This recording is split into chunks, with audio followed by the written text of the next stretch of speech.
Afternoon, and Secretary of State Simon Hart, Minister David T.C. Davies, welcome to the Welsh Affairs Committee this afternoon. We're really grateful that you've made yourselves available for a very full meeting, very full agenda that we have that we want to get through. So for the next 2 hours, we'll be asking you a range of questions, principally on the subject of the response to the coronavirus emergency in Wales and the particular roles that you're playing as members of UK government in that.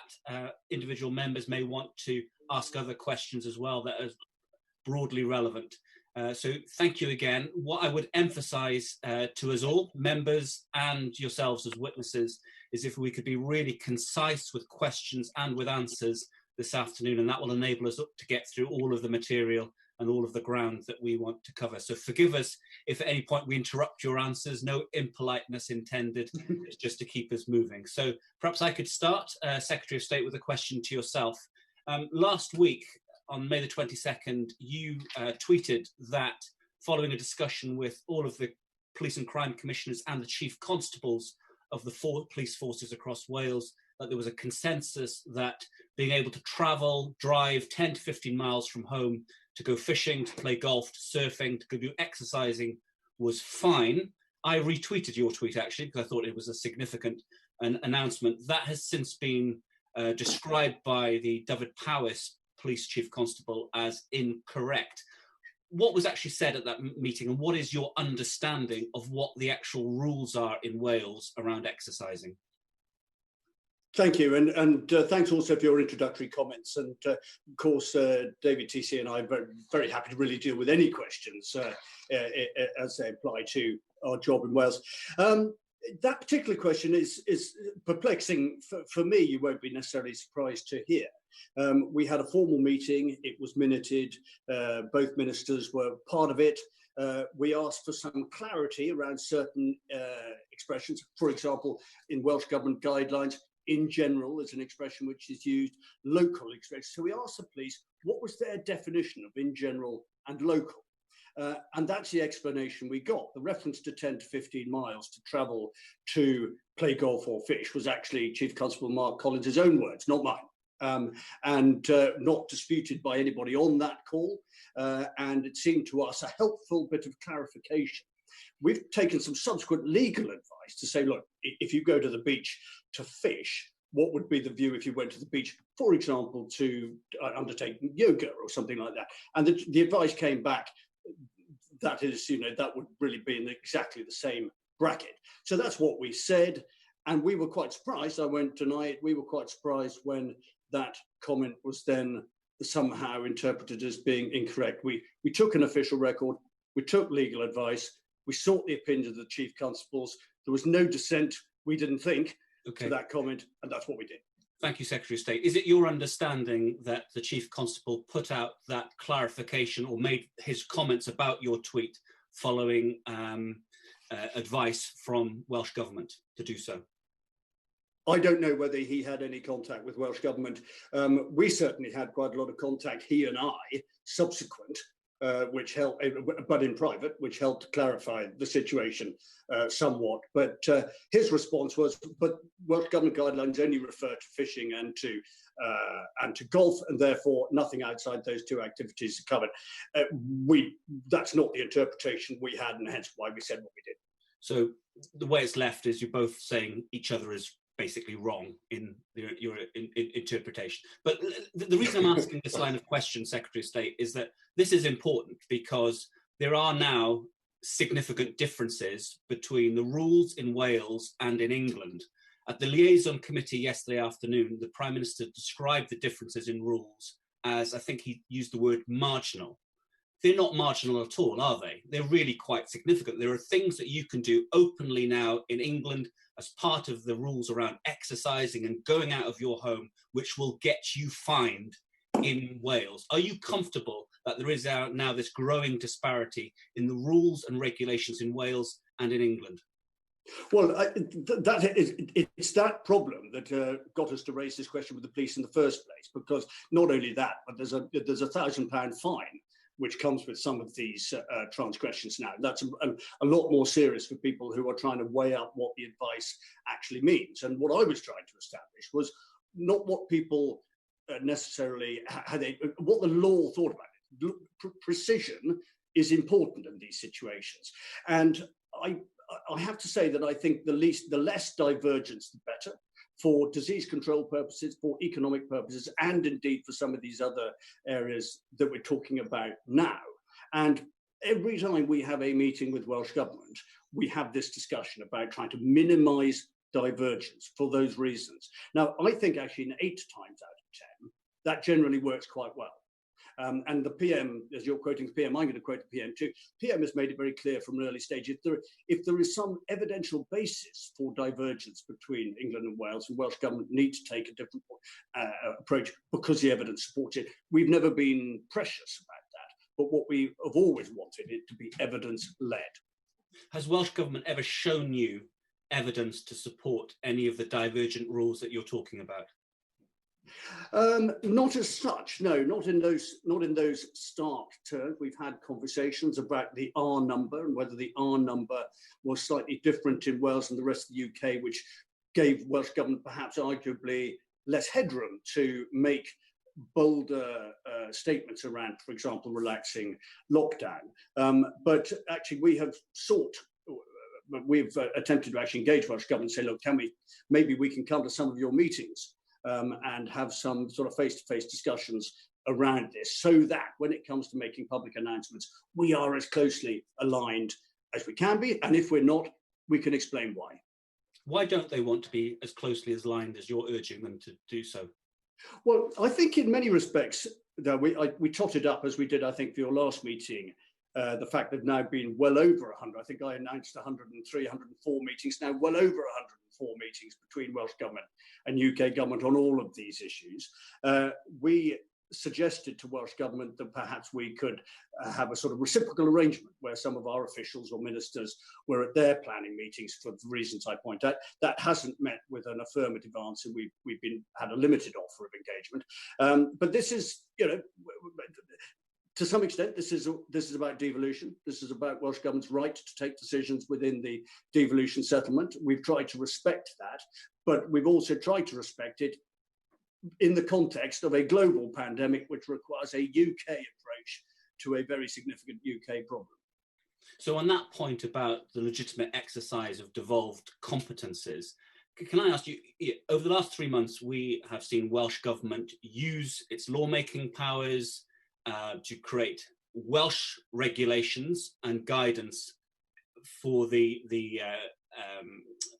restrictions, the movement restrictions, as part of the response to the pandemic. Welsh police forces are enforcing those Welsh regulations. Does the experience of the last few months in that respect give you any reason to change your view or the government's position on future devolution of policing to Welsh Government? None whatsoever. I think the existing arrangement of policing remaining a UK reserved matter, along with the criminal justice system, is absolutely right. And I've heard nothing nothing during the last few weeks which has changed that, including the views of people working within law enforcement. But you would accept that in terms of enforcing the rules of this current period that we're in, the most important issue facing the nation at this time, they are taking their guidance from Welsh Government rather than UK Government? Well, they have to, and I don't think there's any dispute about that. But I suppose my biggest concern is that they can only, in a sense, do what those regulations permit them to do. And if those regulations, I suppose my criticism of this is that those regulations have been at times quite opaque and unclear, and that makes the job of policing all the more difficult. So if I have a concern, it's actually about the clarity of the regulations. I'm more concerned about that than I have about the manner in which the police have approached them. You've been critical about the lack of clarity. You've also been critical about the delays in introducing and expanding testing in Wales. Today, testing and tracing, that project is being introduced in England and in Scotland. Where's Wales? We're told coming up soon. And by that we mean days rather than weeks. And I think this absolutely illustrates in a sense, the point we're trying to make here about divergence, that even necessarily where the policy may be the same, if there is a timing difference, then that in itself can cause a problem. At the beginning of this, if you remember, there was some financial announcement, particularly around business rates, I seem to remember, where there was a delay between the announcement of the UK government and then the announcement, which was identical, bar one or two small details, of Welsh government. Now, I understand there is a different legal sort of jurisdiction. I understand there's a different process. I understand that there is a sort of a legitimate democratic right for the Assembly to take its own, a Senate to take its own position on this. But clearly, in a crisis of this significance, making sure that alignment and pace and timing minimizes the opportunity for misunderstanding, because whether it's about law enforcement or economic sustainability, those things can make a massive difference. Thank you, Secretary of State. Can I just move the discussion on slightly and wrap up my set of questions with a question about the economic impact on Wales of this pandemic? And it's pretty clear that, and this was demonstrated by the figures we received from the Department for Work and Pensions, which we asked for following our last meeting when we asked you about statistics for Wales. What those figures from the DWP demonstrated is that there's been a surge in applications for universal credit, reflecting the fact that people are either losing their jobs entirely in Wales or they're seeing a big cut in the hours that they have been working. As you well know, Secretary of State, a huge amount of work has gone in the last 10 years to turn around unemployment in this country, get this country to a position of almost full employment, and we've seen remarkable progress in Wales. That progress is being wiped out right now because of the economic effects of this pandemic. Have you had any discussion with Treasury colleagues about the economic interventions that may be needed to support the Welsh economy in recovery? And can I be very specific and ask you, Secretary of State, whether you think that the Barnett consequentials, the additional spending for Wales, provides Welsh Government with enough financial firepower to do the job that it needs to do in helping the Welsh economy? Thank you. And it may be, if I can make a suggestion, David TC might have some views on growth deals, which might be helpful to the committee during this. First of all, I think it's a tragedy. It's an absolute tragedy that the progress which was being made, this is not just in Wales, across the whole UK, some fantastic, innovative, progressive, job-creating opportunities. I really think we were on the sort of dawn of a fantastic opportunity in Wales in so many different ways across the whole of the country. And yet all of this has been brought, as you're absolutely right, to a grinding halt by this, very unwelcome intrusion by COVID. And you mentioned DWP earlier on. I think DWP, as you will remember, probably doesn't get a lot of praise for its work, but it's done, I think, really great work across the UK and Wales in particular about making sure that it has been available under significant pressure to look after the interests of people who've been plunged into a very, very unwelcome position. And you, like me, will get the unemployment figures by constituency, and they made depressing reading. In the most recent ones, which showed that spike. I think that in terms of the ongoing support, I could almost go as far as saying we speak of little else with Welsh Government and Treasury about what packages are needed, what the long-term sustainability looks like, how we recover from this position in terms of jobs and growth, what triggers are needed, how we can work collaboratively to achieve that. All of that is a matter now of daily discourse between us. And I obviously, the quicker we can get out of this, the more chances we've got of a reasonable recovery. In terms of Barnett, obviously, at the moment, I think the figure stands at about £2.2 billion worth of Barnett consequential money to Welsh Government as a result of COVID interventions. Don't forget, on top of that, there's probably, and I can't be too precise, a similar amount of value attached to furloughing schemes and other kind of economic interventions. So, and I know from colleagues in Welsh Government that they realise that this, the Welsh economy at the moment is being sustained in however we want to describe that, by UK government Treasury intervention. There is no argument about that. Whether the future will look different and Barnett needs to be revisited, COVID's taught us one thing, which is never say never. Well, it's not so much about rewriting Barnett. It's about whether this crisis calls for interventions that go above and beyond what Barnett provides for Wales. Well, I think it has called for that, and I think that's what's been provided. So I think Barnett produced 2.2 billion quid to Welsh Government, but I think all of the other interventions you can double that. Plus, I think clearly, and I don't even calculate within that what the value of, for example, the use of the MOD in Wales to help with the day-to-day crisis, what that is worth is probably not even factored into those figures. So I absolutely agree with what your sort of general principle. Thank you, Secretary of State. I'm going to hand over to Beth in a moment, but I think Tonya wanted to come in with a supplementary. Tonya, is that correct? Yes, thank you, Chair. Secretary of State, I appreciate your earlier comments about the need for precision and less divergence. But why do UK press conferences keep creating more rather than less confusion about the different policies and what rules are applicable in the various devolved nations? Surely it's the responsibility of the UK government and the Prime Minister to reinforce the reasons for necessary devolved divergence. I think some of that is about communications as much as it is about policy. Forgive me if I misinterpreted the question on that. And it came up in the last time we gave evidence to this committee was could the differences be made clearer? The answer to that question, I'm probably going to give the same one today as I gave a few weeks ago, which is it can always be better. And every time we have an analysis after these announcements to make sure that we did get those distinctions correct, and if we didn't, what we need to do about it. Without wishing to be too churlish, I would say that it's sometimes a struggle isn't so much with government, it's to do with the media, who appear equally occasionally and slow to pick up on what the devolution settlement actually means. And I sit in front of my television at 5 o'clock quite often too, and just sort of yell England only at the screen. Yeah, that distinction is not made.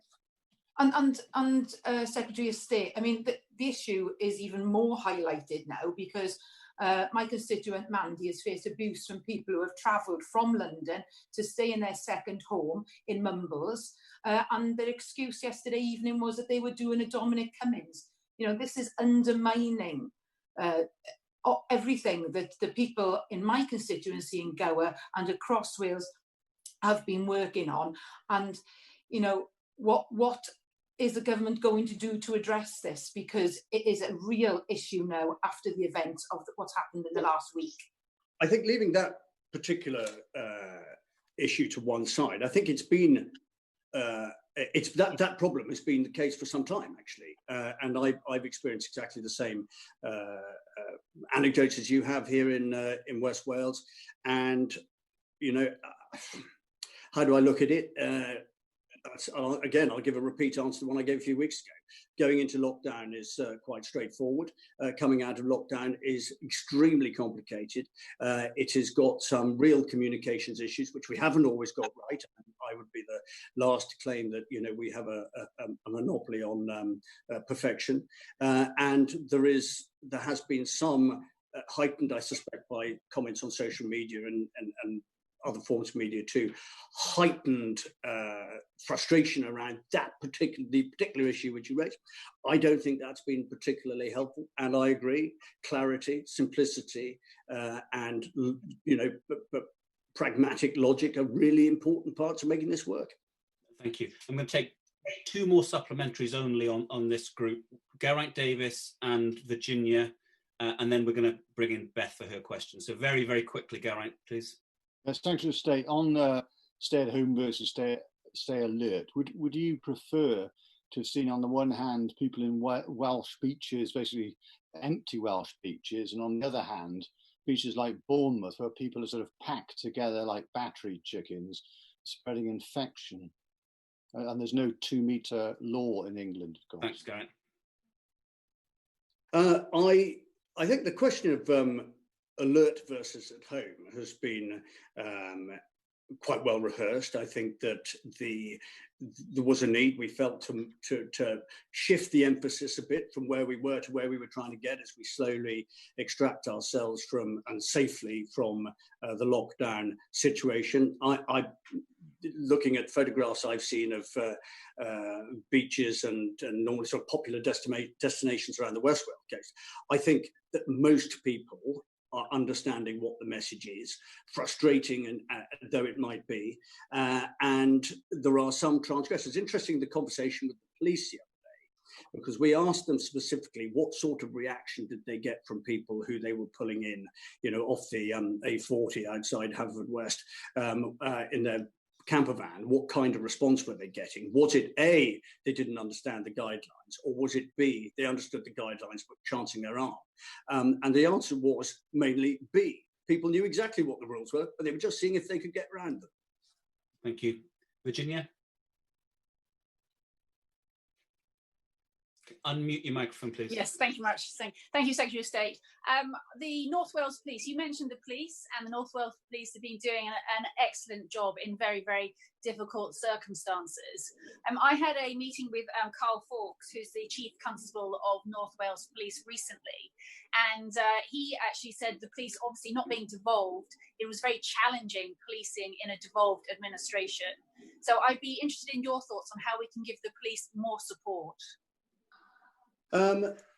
That's it's not an issue that has been raised by the police with me. There's always always some interesting funding issues around crises like this, but the devolved issue, whether there is an argument for further devolution of policing, has not been raised. It's been a UK government position for some time for strategic reasons, UK-wide strategic reasons, that is not a desirable route to go down, and nothing which has come my way has suggested that shouldn't remain. That said, we should always, by the way, take a holistic view of policing the UK, and even within Wales, there are some very stark differences between the requirements of policing, for example, in Cardiff and Newport, and probably the type of policing and the pressures and priorities in your part of the world. And actually, we visited Mr. Fuchs and North Wales Police with the Home Sec back in February when we were allowed to do that sort of thing. We heard firsthand. And so I know the Home Sec was very keen to make sure that in her thinking, UK-wide, the individual pressures around policing, particularly where there are some cross-border crime issues, which we talked about when we were there with Priti Patel, particularly where that's applying pressure on the police. Thank you. Beth Winter, please.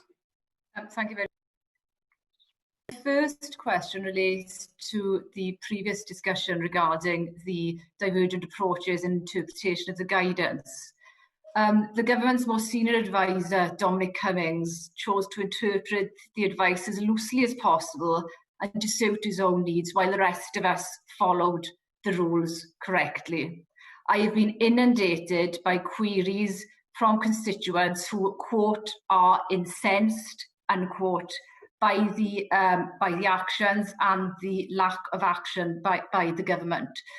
So would you share our concerns that his actions can directly impact on the public's interpretation of the guidance moving forward?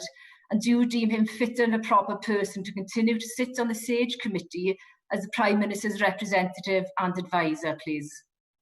Thank you. I think on the question of divergence, there is, as I said at the beginning, there is always an argument for, and there is a constant effort. I think sometimes people interpret the distinctions between UK and Welsh government as almost a deliberate opportunity to create divergence for the sake of it. That's not the experience that I've heard. That I think there are some decisions which are a bit mystifying, but and no obvious evidence base for them. But I go back to what I also said. Most people appear to be very patiently, very diligently, very sensibly applying common sense. So of course, and there isn't an MP in the UK who hasn't been hit by a wave of frustration over recent events, and I suspect no different, especially being in a holiday area, no different from anybody else. I think the frustration that you described it as government lack of action, I'd probably say it's not so much lack of action, but it's action with which people have not necessarily had much sympathy. Rather, I think that the position is now clearer. Today has been clearer.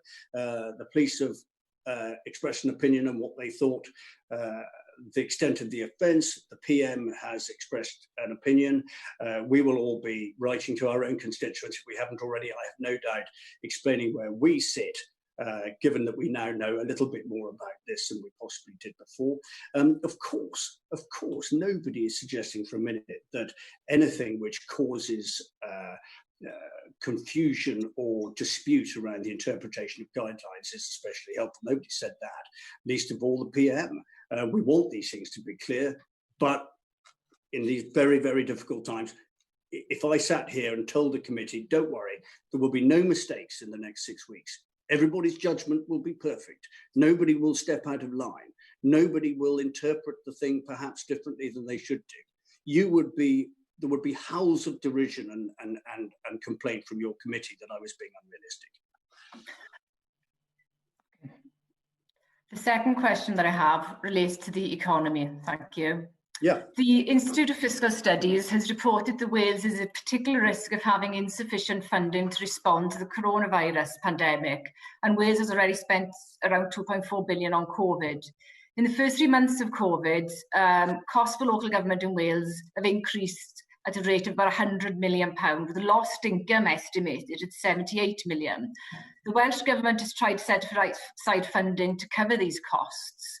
However, local government across the UK will continue to face huge pressures in the months ahead. And this is on top of 10 years of austerity and the additional costs as a result of flooding. The Local Government Association in England suggests it could be a 10 billion shortfall, and this is going to have a huge impact on Wales under the Barnett formula. What representations have you, Secretary of State, made to secure more funding for Wales and to ensure that we are properly and fairly funded during this pandemic? I don't know if I heard the question correctly, but did you suggest that Welsh Government has spent the £2.4 billion that the Barnett formula has provided it, or has received it, or will receive it? So I think that bears some relevance to what my answer might be. Oh, sorry? No, okay, right, sorry. So apologies to the chair for this. Between 2.2 and 2.4 billion pounds has been the Barnett formula sum, which Welsh government will get as a result of COVID.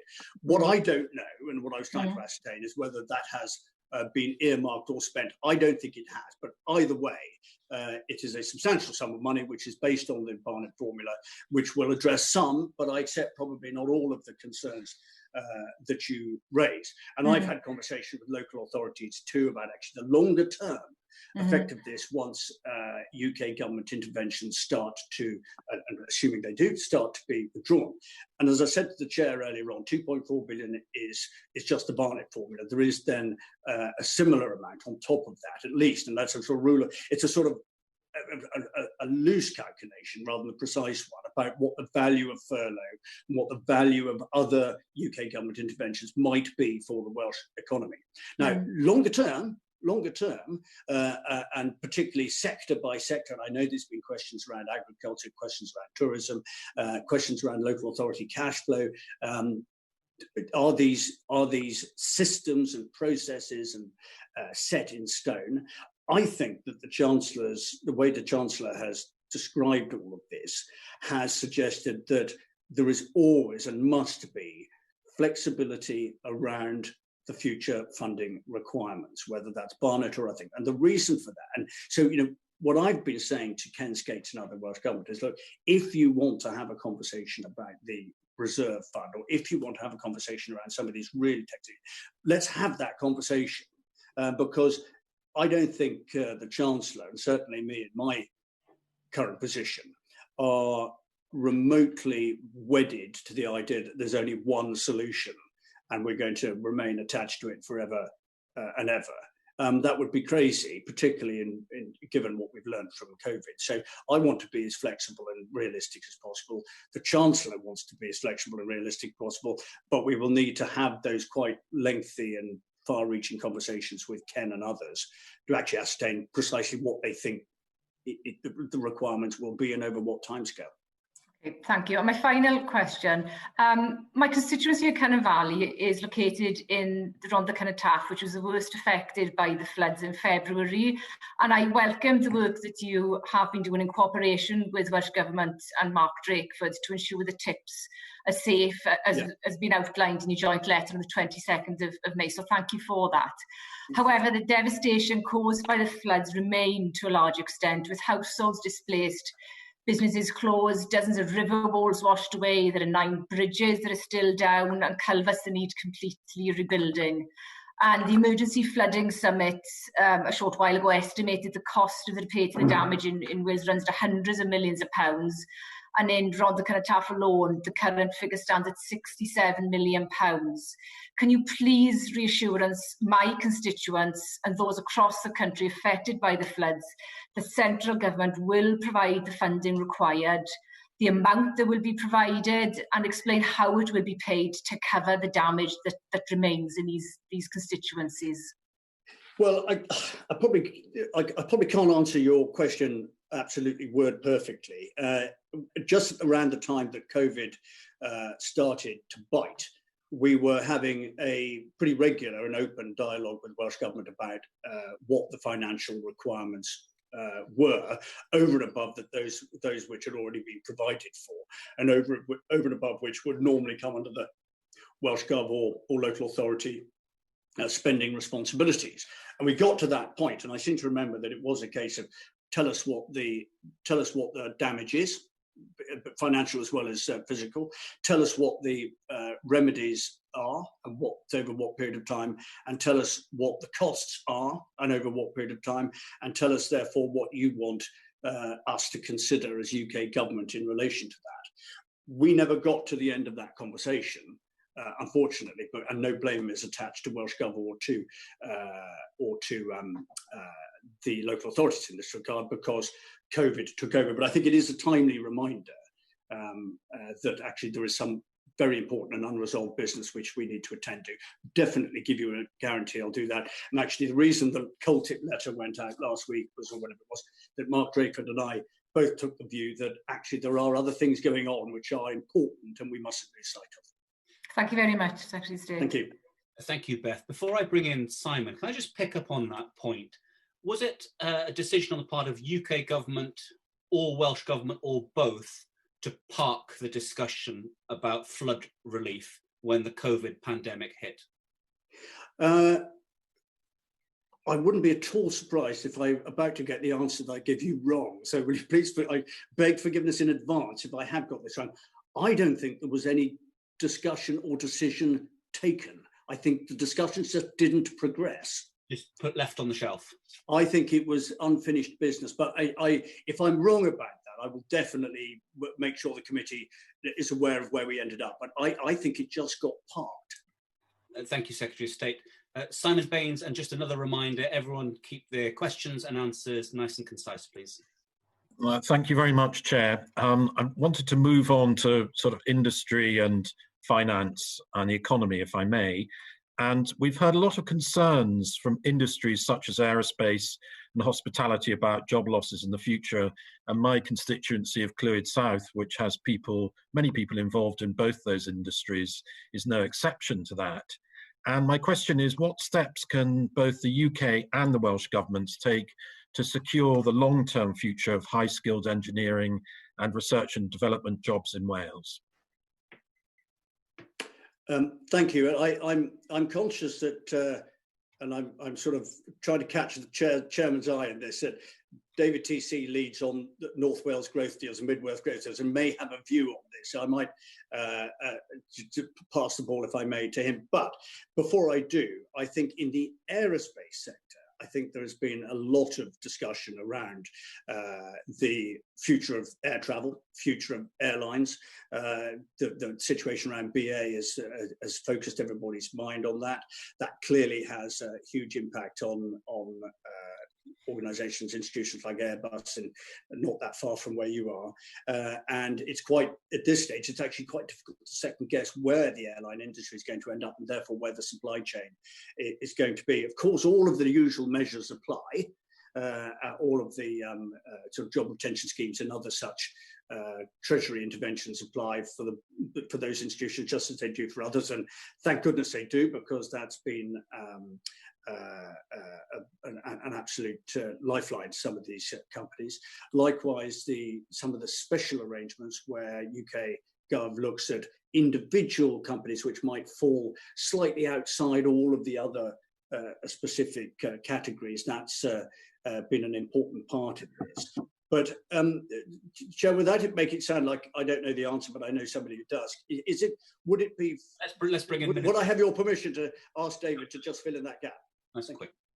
I mean, Mr. Chairman, there is no one single simple answer to this. As far as the growth deals are concerned, that they are still very much in place at the moment. There's been progress made with projects in the Swansea region. I had a conference call yesterday with Frank Holmes and Kelly Burns in the Cardiff Capital region.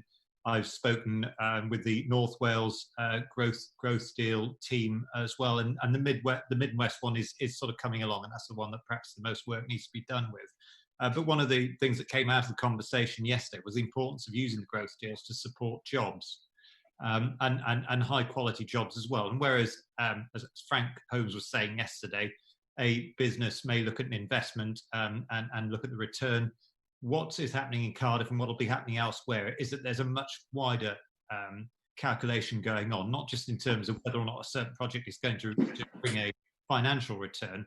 What is the return going to be in jobs, and what sort of jobs are they going to be? So I can't give you a simple glib answer to it, but it's very, very much in everyone's mind the importance of supporting high quality jobs in Wales and using growth deals for that purpose. Okay, well, thank you very much for that. My next question is, we've heard concerns about the suitability of loans for many businesses, and I'm sure all of us who are MPs here have had a full mailbox on the subject. And that, of course, is related a lot to the fact that repayment is uncertain looking ahead.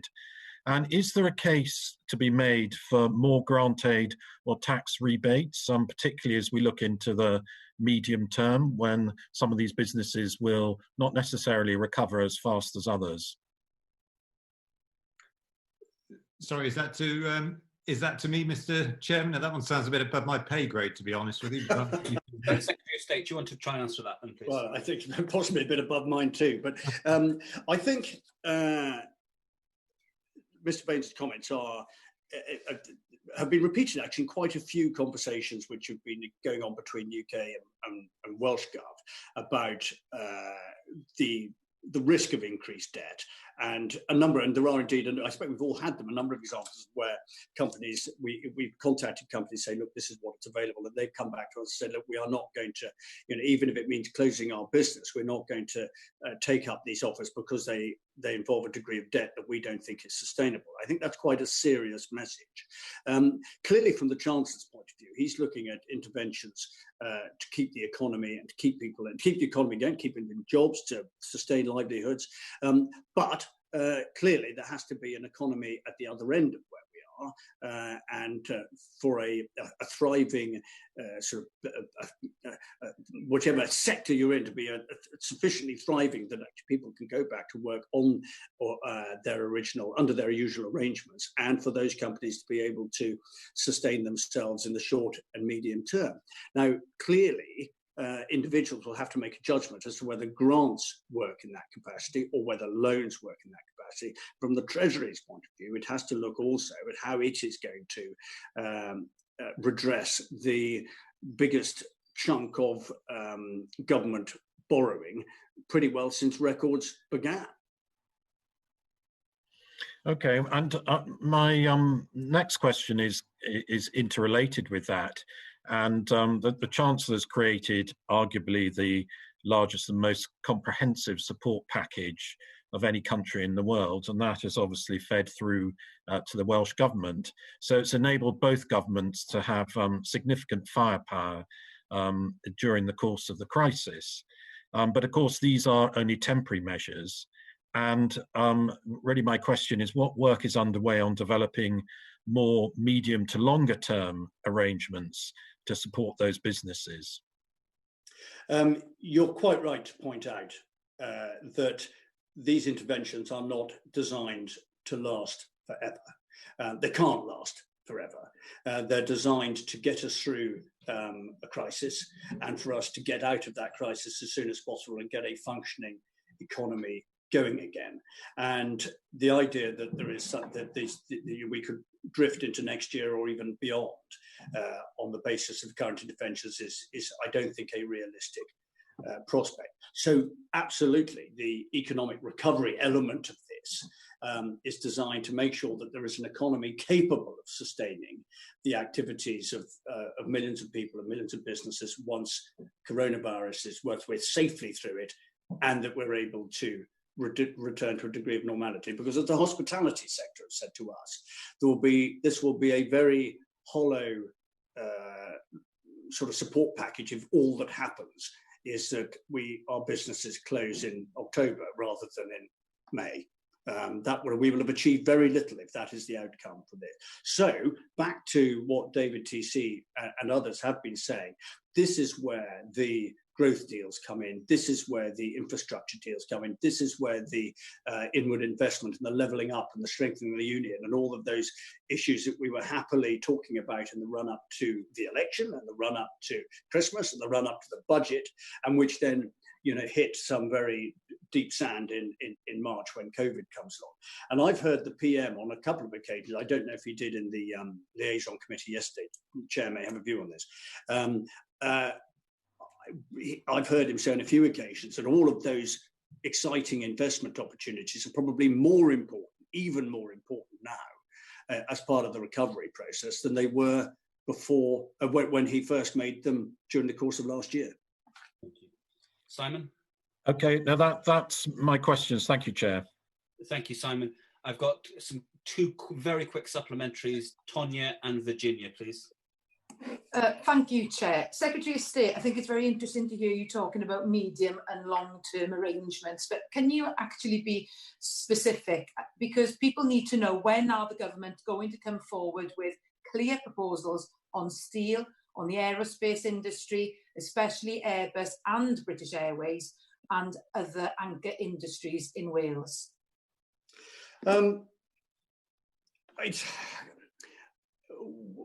In mid-crisis, it's very difficult to be able to say to you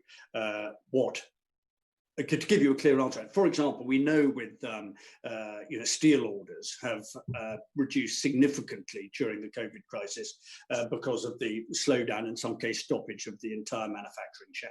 We know that, so I can't say to you, look, that's going to be fine in September, October, November. Therefore, government intervention, will be able to be drawn, and the industry will be able to return to normal productivity by a certain date. I can't do that. I think I'd be widely chastised by the Treasury were I to do that. What I can say is there is some.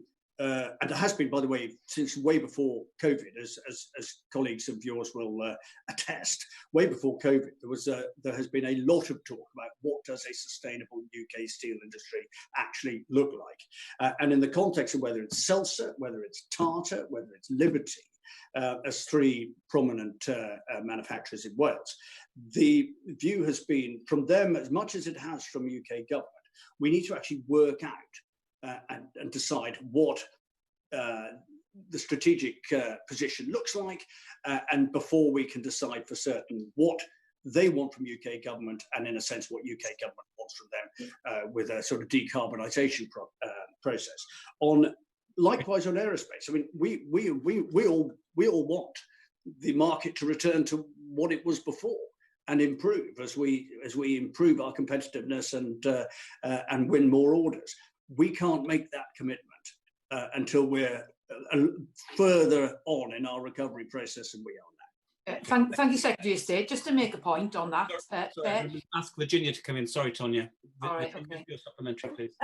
Thank you, Chair. Secretary of State, you mentioned investment opportunities are even more important, and you mentioned decarbonisation. I had a meeting with the cross-party nuclear energy group. Sorry, I live right next to the RAF, and it's the sound of Sweden, so I do apologise. No problem. But I had a meeting with the all-party parliamentary group for nuclear energy yesterday. And obviously, Wilver Newydd is the nuclear power station. It's one of the best sites in Wales and in Europe and the world here on the island. What are you going to do personally in terms of championing the sectors like nuclear with the UK government? We've discussed Wilver on numerous occasions, us personally, let alone us as a UK gov. There is real enthusiasm for this project and projects like it. It fits all of the, if you like, ticks all the boxes, to use the cliche, whether that's local growth and jobs, or whether it's the wider sort of UK energy production ambitions. We had a meeting, as I think you probably did recently too, with Horizon. We are constant. We had face-to-face, if we can call Zoom face-to-face, meetings with colleagues in Bays. This process is proceeding with the intention of it having a happy ending. That's as far as I can probably go for now. But there are very few people who think that it's a fundamentally bad idea, but that doesn't mean that getting to the starting line is not, fraught with difficulties as you'd expect with a project of this magnitude. Thank you. Robin Miller, please. Thank you, Chair. Secretary of State, the Welsh economy in very many ways is dependent upon large sectors, individual sectors. One of those, prominently amongst those, is tourism, the hospitality industry and the associated parts of that. It's also, unfortunately, one of the areas of the economy that will have been hit first and will be, see the relief last in many respects.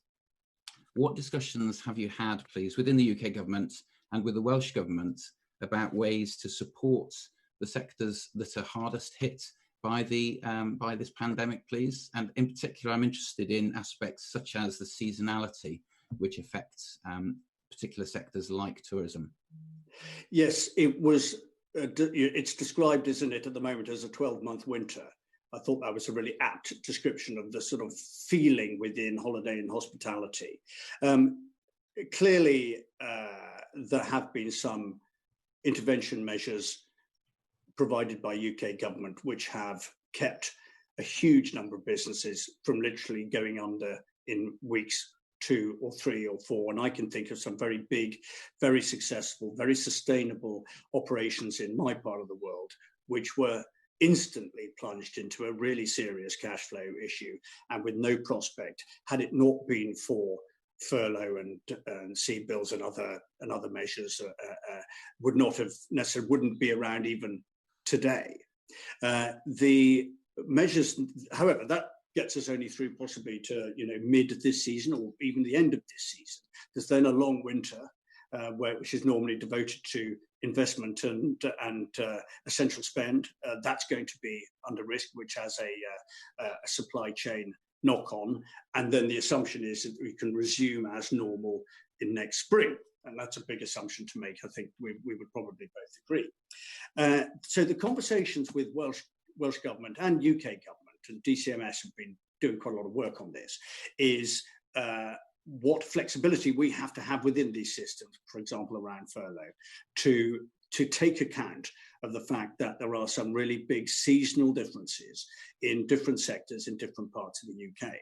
And again, I've given David TC may have a view on this, but I think the Chancellor's comments back at the beginning, he's re-emphasised, and most of the times he's taken to the podium in Downing Street, is that our ambition as a government of the UK is to make sure that we save and preserve as many businesses and as many jobs as is physically and fiscally able to do so. Forgive me, the caveat is we won't get every single one. forgive me, I think we can take as given that the UK response, government response, has been fantastic. And I'm sure very many of my colleagues, certainly I have spoken to many hotels and businesses who said they simply wouldn't be here without the speed, scale and pace of that response. The question is really about what about Wales and Welsh businesses within Wales? What support will they be able to access and receive? Well, if Minister David T.C. Davies is also indicating he wants to answer. Okay, well, why didn't he go first? And I'll shut up a second. I was going to surprise everyone with by saying I wanted to shower some praise on the unions, because I had a Zoom meeting with most of the representatives of most of the trade unions in Wales, I think 2 weeks ago, and it's very clear that they share that aspiration. Of course, they would. And what they're actually doing is providing health and safety support for companies within Wales, so that they can get back to work again. And you know, I thought that was very impressive. So there's a lot of work going on, not just within government, but also amongst the trade unions and businesses, talking to them to try and get companies up and running. And I think that's a very good thing. To answer the last question. I may follow that up. I don't know if Secretary of State wants to add to that, but otherwise I'll follow that. Only that I think your question was about what support for Wales specifically.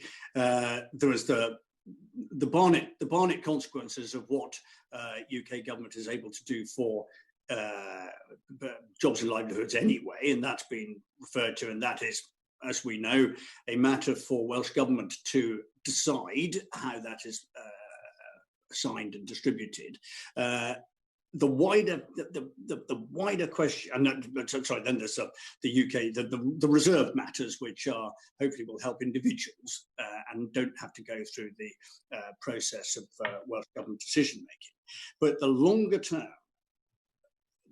term consequences of this are really significant, and that is there are no resolutions on that yet, but there is recognition, however, that we can't just bring the thing to a sort of date on an arbitrary day in September and say, right, that's it, we're out of here, because the effect on these industries is going to be much longer.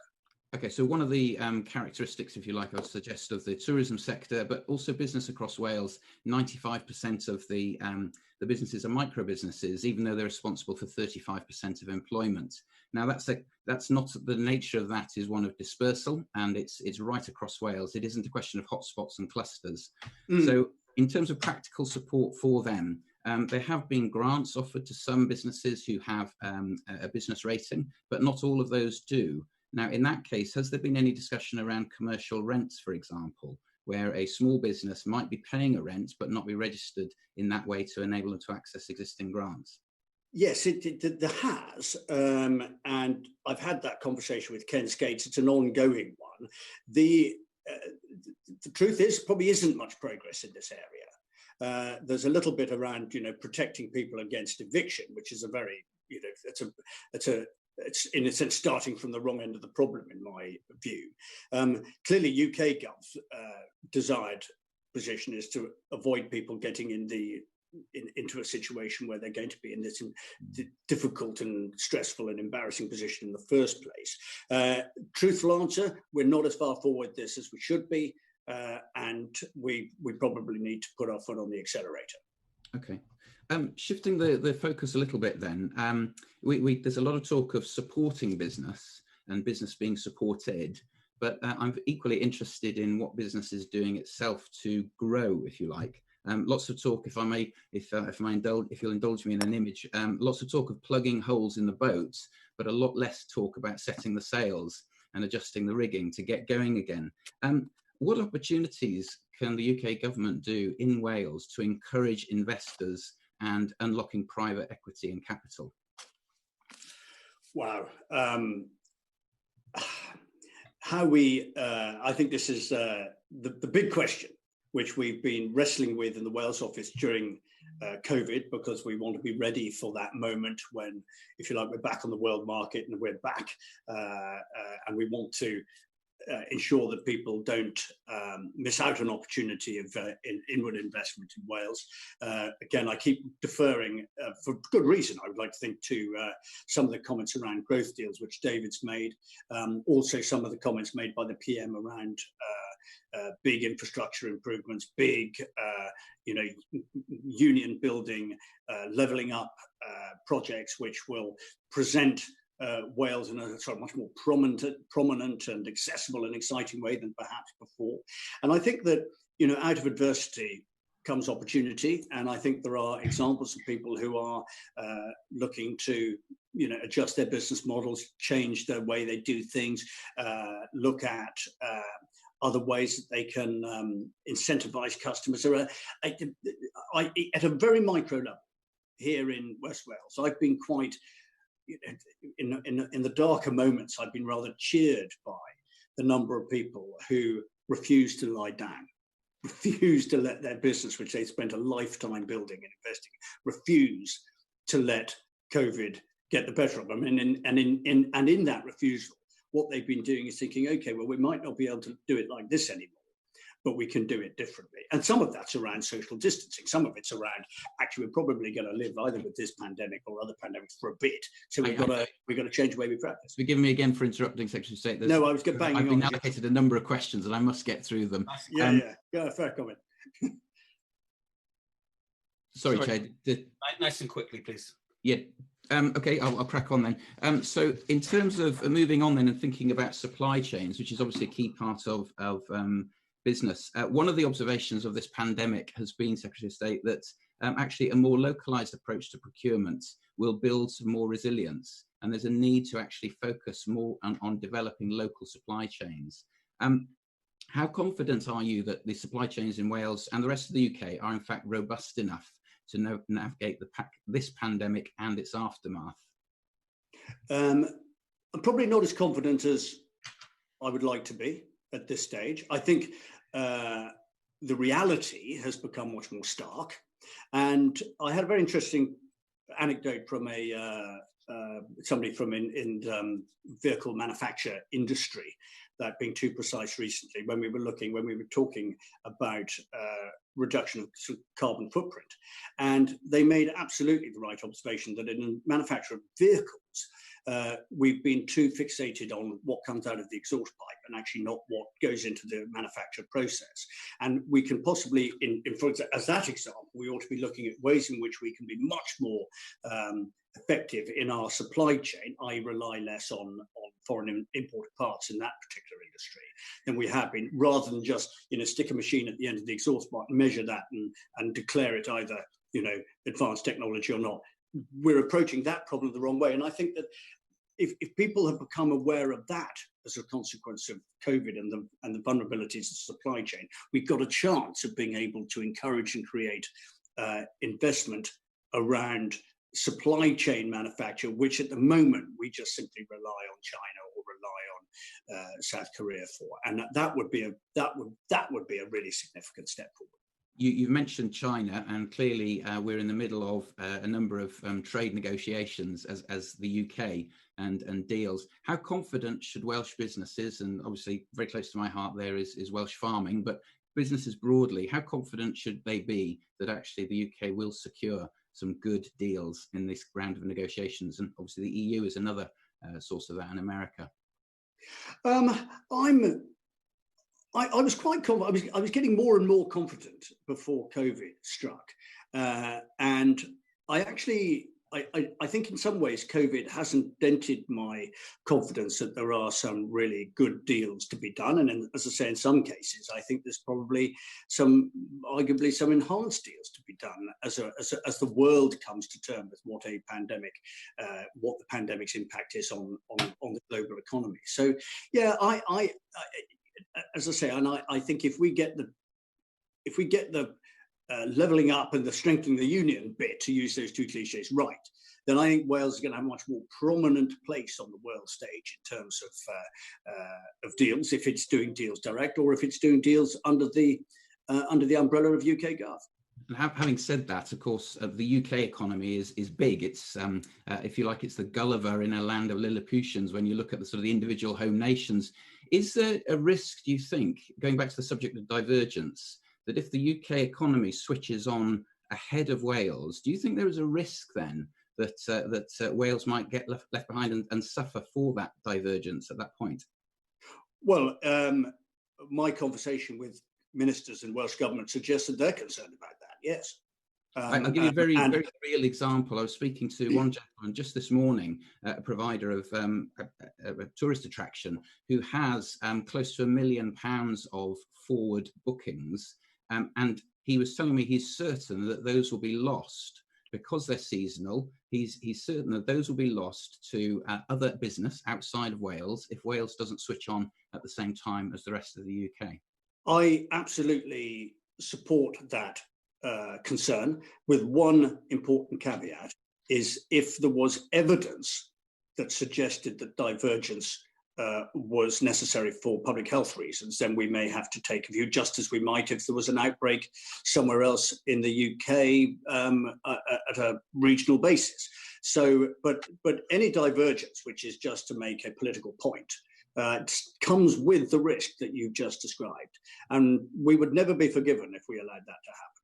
And finally, if I may, turning to universities very quickly, Robin, and the role of the higher education, they're obviously a key economic contributor to Wales, generating about £5 billion of impact and supporting some 50,000 jobs. How concerned are you that the potential impact of the pandemic on the university sector and the engagement you've had around, how concerned are you that that will actually leave a permanent scar on our universities? Well, obviously, as with a number of other sectors, our intention is that it shouldn't. I've got a meeting next week with the university vice-chancellors. They're concerned, we're concerned.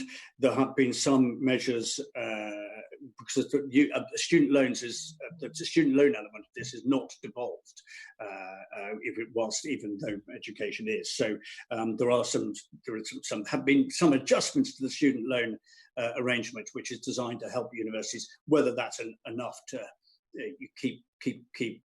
to avoid problems is a different matter. I think it is a genuine concern, as I say, so much so that we're meeting them now. And finally, I was fortunate enough to live just within 10 miles of... very quickly, please. Yep, within 10 miles of Cambridge, and observe firsthand the Cambridge phenomena, where the university grew off the back of its investment in and support of local business. What will you be doing to encourage that link to business from universities in Wales, please? I think there is a whole new world of research and development opportunity arisen, obviously quite prominently within medicine and associated research, that I think gives us an opportunity to link universities in Wales with some new opportunities, which could be, I hope, I hate to use the word lucrative in the context of a pandemic, but new opportunities which might not have existed before, and which will help avoid the scars that you referred to. I think we're already seeing a little bit of that happening in areas like Swansea at the moment, where you can see Swansea University. Obviously, there's a big tie in there with the growth deal with business and with schemes that will allow research coming out of the university to be turned into small businesses, which we then hope will grow and end up employing a lot of people. So I think to some extent that is already happening, and I'm sure we all welcome that. Thank you, Minister. I think Beth wants to ask a supplementary in a moment, but can I just follow up on an answer that you gave a few minutes ago about supply chains and the agricultural sector and looking to do deals around the world? Can I ask, what assurances have you been given by ministerial colleagues about how food, animal welfare standards will be protected in the United Kingdom when these deals are being done? We all voted in my party and yours against an amendment to the agricultural bill on the basis of assurances from cabinet members that we would protect these standards. How specifically are we going to do that? Well, Dave may have a view, having had to do the whipping around this particular vote that you referred to. As you know, I've got a long, probably quite checkered history in respect of my support for agriculture and food production and high standards and all of that. And I remain absolutely committed to every one of those principles.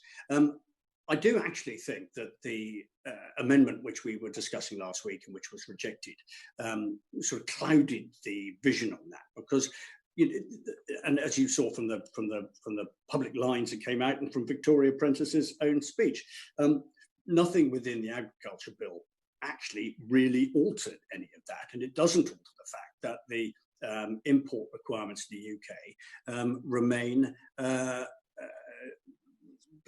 In a sense, as they always did, which is to ensure that substandard material, substandard, or whether it's welfare or whether it's food standards are met.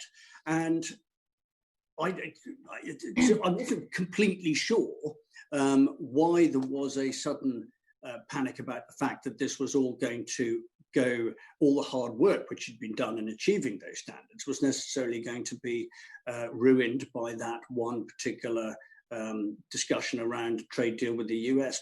I, as we all have, regular meetings with the NFU, Farmers Union of Wales and others, as far as I'm concerned, I think the assurance that Victoria Prentice gave in the chamber at the dispatch box was pretty reasonable. Okay, thank you, Secretary of State. Beth. Yeah, I just want to pick up on the situation of the higher education sector in Wales. A report by the London Economics on behalf of University and College Union recently, and if you haven't seen it yet, I would encourage you to do so, has said that the HE sector brings in over £200 million of research investment into Wales, generating £5 billion of impact. And the effect of the pandemic is extremely significant and disturbing in Wales.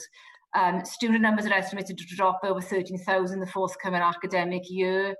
Universities are looking to loss of income in the region of £300 million. And Mark Drakeford himself has been quoted as saying the scale of the financial support that's required is beyond the devolved administration budgets. Now, given the contribution that the HE sector gives to the economy in Wales, generating employment, I just want to take this opportunity to strongly urge you and the central government to address the need for significant financial intervention into the sector. Thank you. Thank you. I mean, that impact assessment that you describe isn't restricted purely to Wales.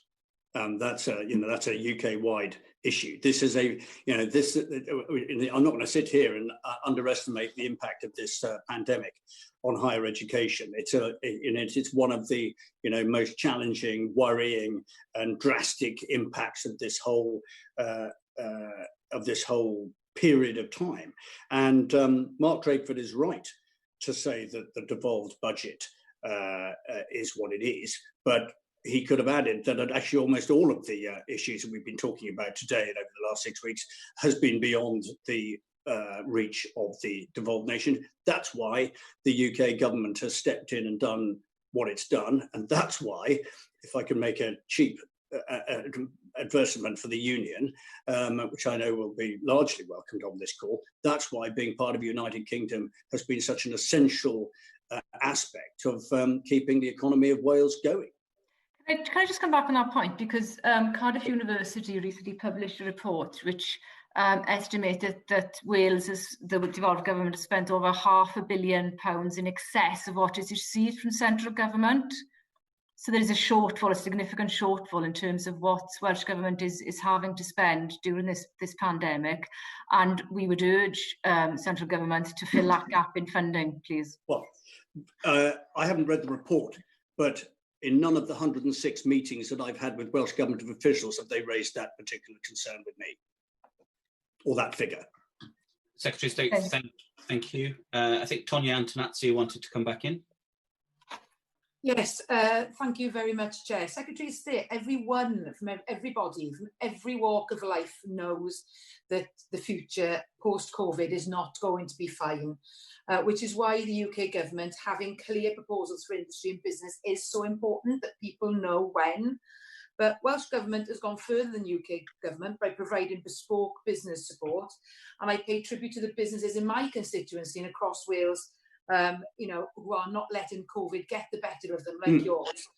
But the Welsh Government's hands are tied, and this has been, it's been spoken about by my colleague from Cynon Valley. So therefore, what is your response to the suggestions made by the IFS and the Wales Governance Centre that greater flexibility should be provided to the Welsh Government in terms of their borrowing powers and in drawing down from the Welsh Reserve? Because without this possibility, we cannot provide the support that we need to. Well, I'm not particularly familiar with the bespoke packages which exist in Wales, which don't exist in England, but I'm sure there might be examples, and probably vice versa examples as well. In terms of the borrowing capability capacity, I don't think there are any sort of anything is off the table as far as it's concerned. And certainly, as I've said on numerous previous occasions to Welsh Gov and to others, if there is a particular case that you want to make, a plan that you want to implement, a change in the model that you currently adopt, which might require that to be revisited, then make the case. That's not the same as saying, yeah, don't worry, whatever it is, we're going to say yes, if indeed it is up to us to say yes anyway. But, you know, I speak to these guys definitely, you know, every other day, if not every, well, probably more frequently than that in one form or another. And so far, I have not had a request to revisit those particular formulas. But I can absolutely say that if we do, they will be taken seriously. Well, can I say that there is borrowing on offer for an M4 relief fund, and building that would send a fantastically positive message to the automotive companies in South Wales, some of which are relocating down there, Ineos, Aston Martin, and perhaps encourage some more to come as well. So I mean, that's one bit of borrowing. And it would send a fantastic message to the hospitality and holiday business in West Wales too. Well, Secretary of State and Minister, you know, I think that we are under no illusion that I know that my colleague, the Finance Minister, Rebecca Evans, MS, has made it very clear that the borrowing powers in Wales needs to be extended and changed. She did that publicly a few weeks ago.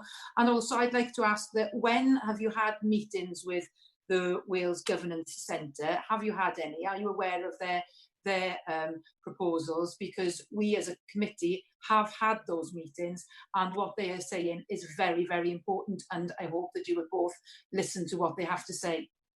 Always very happy to listen, but I think it's also right that you know, if you like, my point of contact is with Mark Drakeford and with Vaughan Gethin on health issues, Jeremy Miles on Brexit issues, and Ken Skates on economic issues, and that's a model that they recommend, and I'm very happy to be as cooperative as I can.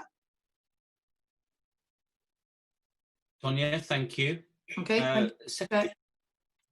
Secretary of State, can I just come back on that answer, just so we're absolutely clear? Are you saying that in none of the 104 meetings that you've had with Welsh Government ministers or officials, or any of the meetings and interactions between HM Treasury and Welsh Government, at no point have they made a formal request for any change to the financial mechanisms from UK Government to support Welsh Government?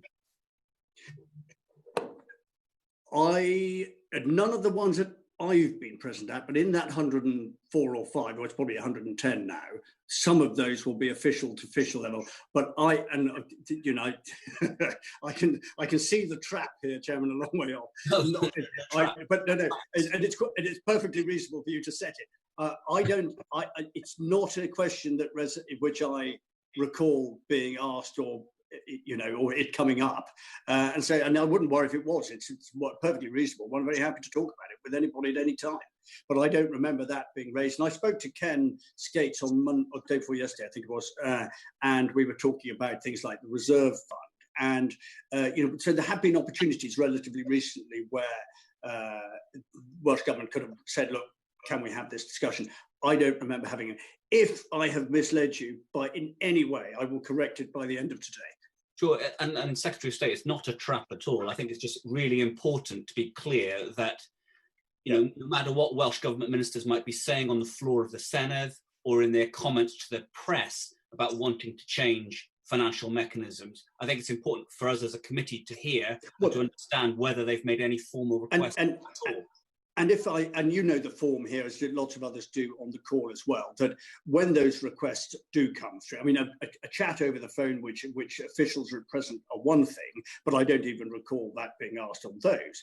But actually, if there is then a formal approach, there is a very formal process which is then followed, involving numerous bits of paper flying around, and it becomes the sort of thing that you don't forget or you don't overlook. And I'm not aware of that. There have been, as others have alluded to earlier on, around the flood defences, that sort of thing. That's all very clear. But on this, not in. But I say, if I have had a blind spot, which is not impossible, I will correct it. Absolutely, Secretary of State. I suspect if there had been a formal request, your private office would have worked very hard to make sure that you were aware of it. I think Robin wanted to come in at this point. Yeah. Thank you, Chair.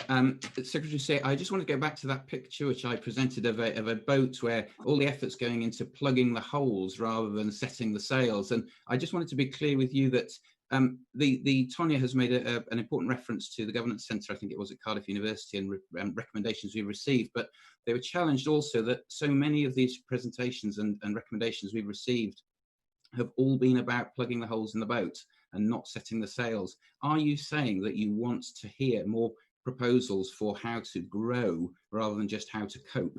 Oh, yeah. I wish I'd used that expression myself. Absolutely, this is about. I want to get into a debate about opportunities for the future, about innovative ideas around investment. I want to return to that sort of exciting atmosphere that we had before COVID, not in any way to sort of just pretend COVID didn't happen. We've learned some very painful lessons from it, but it's the future and the way in which we restore optimism and vigour to the Welsh economy is where we want to spend an increasing amount of our time working on and thinking about. Thank you. Secretary of State, thank you. I think Tonya wants to come in very briefly. Yeah, I don't think it's a case of what Mr. Miller said, that we were filling the holes. Borrowing provides an opportunity to be able to plan for the future and to invest in what our post-COVID world, and that's why it is so important. Thank you, Chair. Thank you, Tonya. Virginia Crosby. Thank you, Chair. Yes, I just wanted to add and ask the Secretary of State regarding the tourism sector, and specifically zoos and aquariums. We have a sea zoo here on Anglesey, and it's one of our main attractions. The UK government introduced a welfare grant specifically for zoos, and there are 30 licensed zoos in Wales. Do you believe that these tourist attractions will be disadvantaged by not having a specific fund available for them? Having what was the last? A specific zoo fund available for them, because obviously their requirements are very different in terms of looking after animals, in terms of not furloughing keepers, etc., etc. I've got two in my constituency which have been in a very similar position. Again, I raised this with the Welsh Government day before yesterday, and they referred to the fact that the Economic Resilience Scheme has been expanded to cover some of these businesses. Each will be subject to its own application, I've no doubt. In fact, one in my area has made that application successfully. And so they, if your particular constituents haven't already done that, the ERS is probably the vehicle by which they need to take the next step. If they haven't already done so. And they have done, yes. Yeah, well, I think that's and there was there was a sum of money which was Barnetised, which I think Welsh Government are making use of in this regard. But definitely they should come under the ERS. Thank you. Virginia, are you finished? Yes, thank you. Beth Winter wanted to come in briefly again. Yeah, I just wanted to again press the point about the fact that Wales needs to be fairly and properly funded. Now, we've had a decade of brutal austerity where we've been stripped the councils of in the region of 1.6 billion. The Barnett formula is ill-equipped to meet the needs of Wales. It's population-based rather than needs-based. And I've already mentioned the £500 million of Welsh Government revenue spending that hasn't been covered by the Barnett consequential. So please, we need the funding to enable us to grow the economy, and the current structure that's in existence doesn't allow that. Thank you. Can I just jump in? The only reason I didn't want to crowd out the Secretary said, but I was on the Welsh Assembly when the current local government funding formula was brought in some 20 years ago. And I just gently want to point out that a lot of Labour members of local authorities in areas like Monmouthshire think it's deeply unfair because, of course, it's entirely the responsibility of the Welsh Assembly to decide how much each of the 22 local authorities get what, how much they actually get. And there is a perception, I'm afraid, which is shared by Labour councillors in some rural areas, that when that formula was drawn up, it unfairly discriminated against rural areas, which just happened to be, and I'm sure this was a coincidence, areas that weren't run by Labour local authorities. So I think before we start talking about fairness for local authorities, it would be worth having a look at the formula and perhaps having a chat with councillors from different political parties across Wales and finding out why it is that most of the funding seems to end up concentrated in the South Wales Valleys local authorities and not getting out to the rural areas. And I could go into a fair bit of detail as to why that is. It's to do with the way sparsity is calculated, percentage of elderly people in a local authority area, the way in which deprivation is calculated, which seems to favour areas where there are people claiming benefits rather than people earning lower than average wages. It's a very complicated issue, but it's definitely not one that the UK government can solve, unfortunately. I wish it were. I agree that there are issues, and I, like you, could go into detail in terms of the funding formula in Wales, but ultimately we're centrally funded from central government, so we need sufficient funding to be able to then devolve that to the regions on an equitable basis, as you suggested. I don't want to jump in, but of course we can only fund the Welsh government. We can't tell the Welsh government to spend it on local authority funding. And there have been instances in the past, for example, over business rate relief, where we've awarded the UK government has awarded extra money to the Welsh government, but it certainly hasn't been spent in the way that was expected. But of course, it would be against the law for us to hypothecate money and to say, we're going to give you a whole load of extra money to the Welsh government and you must spend it on local authorities. And I'd be interested, in fact, whether Ms Winter and Labour MPs would support hypothecation of funding for local authorities from the UK government. I'd be well if you were. That would be an interesting. Thank you for the answer. We're not going to turn this into a reverse question time, but I think Simon Baines wants to come in quickly, and then I'm going to ask Geraint Davies to ask some questions. Simon. Yes, just really picking up on that point from two angles. One is that the equitable sharing of local authority money is obviously a problem for us in North Wales, where the councils have had, on average, much lower settlements than they have in South Wales. But more importantly than that, during this crisis, I would like to say, to compliment the local authorities in the way that they have contributed to getting funds and services in order during the course of the crisis. And certainly in the two authorities that are in my constituency, Denbighshire and Wrexham, they still do have some funds over in order to grant to businesses that need support.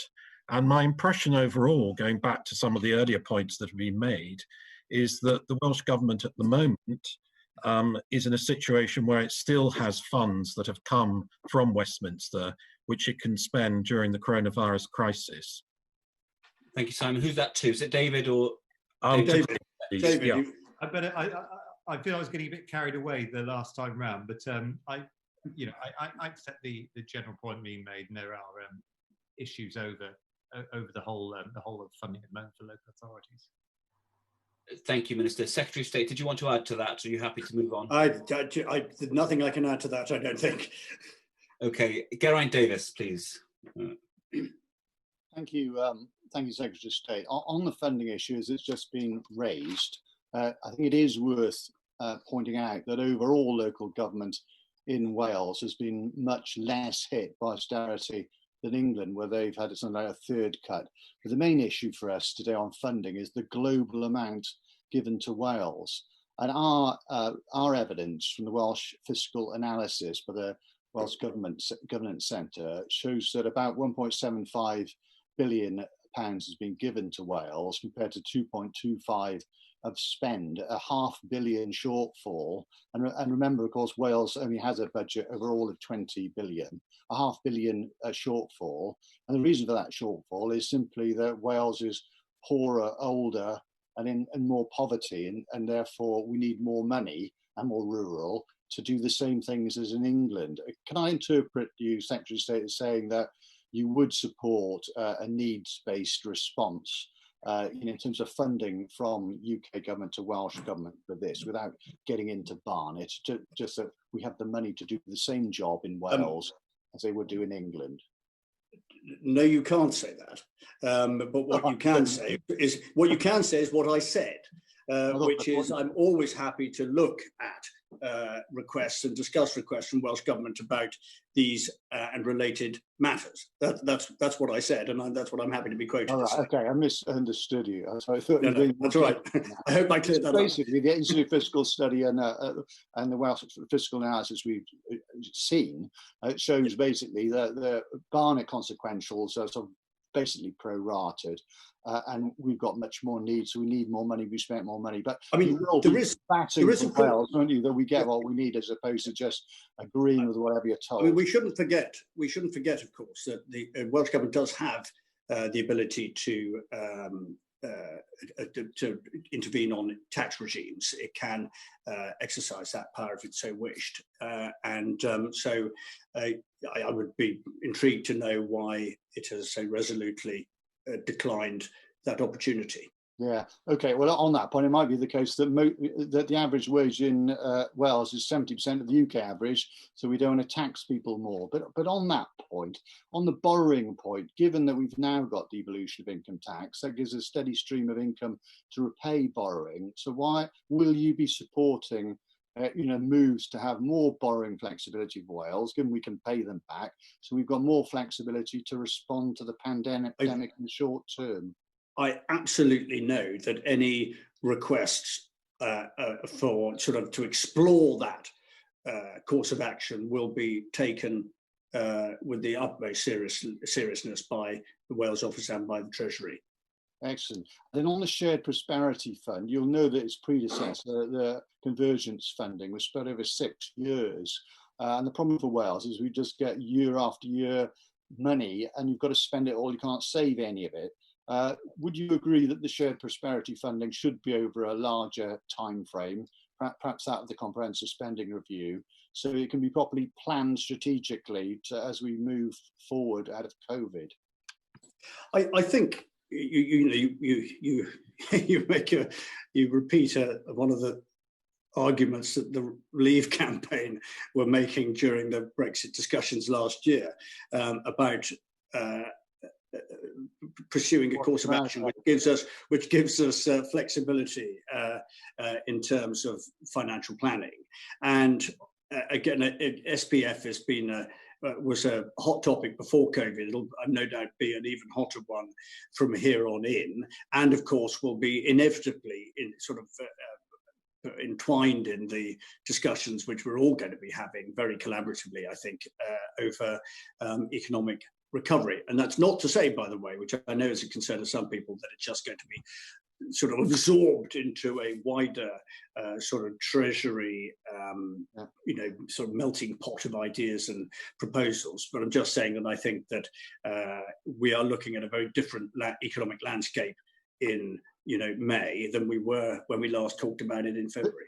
But if I may, Secretary of State, on the sort of Brexit point, all I'm saying is the convergence funding was over 6 years, and so we need a shared prosperity fund over a number of years rather than all dumped in 1 year, so we can do some. I think the long term. I think the long term planning point. I think the long term planning point is a perfectly valid one, and I haven't. I'm not at that stage in the process yet to be able to really tell you much more. Okay, on the track and trace, do you think that we should have the same app system and same track and trace as in England? I'm just thinking of cross-border issues really, and with Northern Ireland. And I think, do you think we should be using the same sort of technology and moving ahead together, or well, not? I do. And I think with all of the technological approaches to COVID, the more we can unite around around data analysis and technology in order to try and halt its progress, reverse its progress, develop a vaccine, develop a treatment, the better. And I think that, as people have often said on the media, COVID doesn't respect local authority, county or national boundaries. And therefore, there's a strong argument for suggesting that nor should our approach to resolving it. So I don't detect much resistance to that from within Wales. I think it seems that we're, as ever, each country is undertaking its own analysis and thinking, but it's with the intention of being able to do something with commonality. So may I ask, I assume you want, a very high level of take-up of apps and track and trace cooperation. Do you feel that the Dominic Cummings event, where he's sort of blatantly broken the rules and not apologised and been very arrogant in this, will it mean that there's less confidence in the guidance, less take-up, and inevitably more infection and deaths?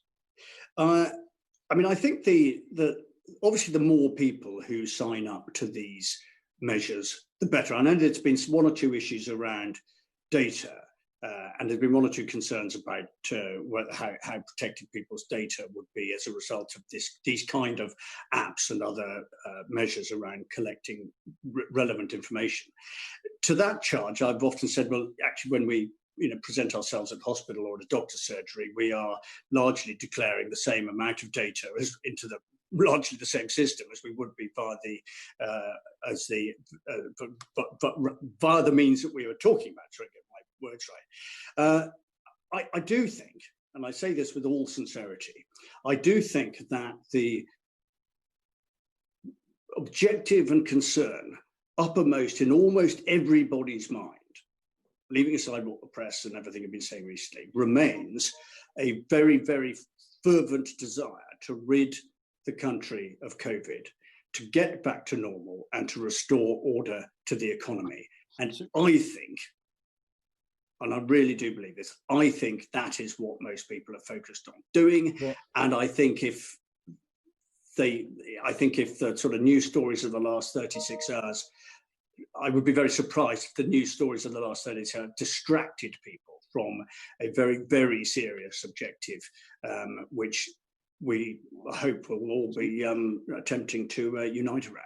So on delivering a sort of safe and effective recovery as we can, I want to move on to remote working and digital working. I've certainly put pressure on British Telecom, and they've responded locally to try and encourage more people in their call centres to work at home, etc.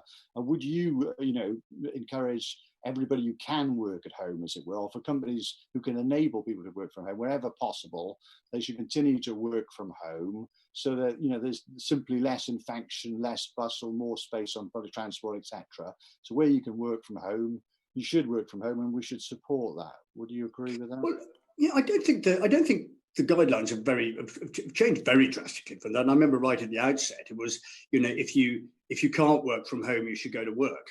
That message seems to have got lost in the last few weeks, but that was always the case right from day one, providing, of course, that you were able to meet all of the other social distancing and sort of protection arrangements.